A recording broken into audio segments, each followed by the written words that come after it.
Thanks, Aaron. New at 6, the Winnebago County Board of Supervisors has unanimously approved a resolution declaring the county a Second Amendment sanctuary. But what does that mean to you?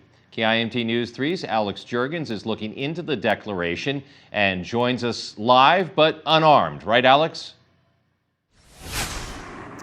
That is correct, George. And Winnebago County joins 17 other Iowa counties that have declared themselves Second Amendment sanctuaries. But the majority of people I spoke with today tell me that they weren't sure exactly what this means. So today I reached out to Hart Brothers here in Mason City to help explain what this signifies.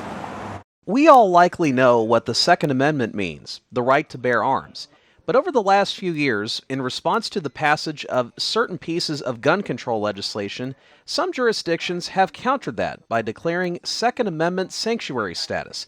But what does that mean exactly? They're not going to let the federal government come in and say, hey, we're going to restrict here, this small thing, that small thing, this big thing. They're going to take a Second Amendment on its face value of how the state or county interprets it, and they're not going to enforce the laws driven down by the federal government. Hart Brothers owner Kemlin Hart is a firm believer in Second Amendment rights. However, he feels there's a bit of a slippery slope with the Second Amendment sanctuary, as there may be some ambiguity on certain rules depending on location, as well as the interpretation of it. Does a magazine restriction on deer hunting, for example, does that cause someone to say, well, it's a sanctuary county, so we can use whatever we want? Where is that line drawn? Because it's not written out super clear.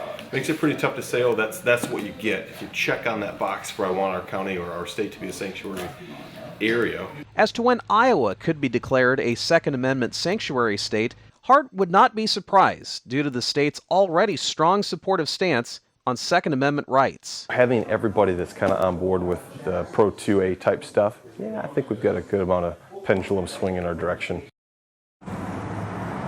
Now in Hancock County, the Board of Supervisors there are discussing whether to declare a Second Amendment sanctuary status for that county. Supervisor Sisk Ryman tells me that there's still more discussion needed before a decision is made.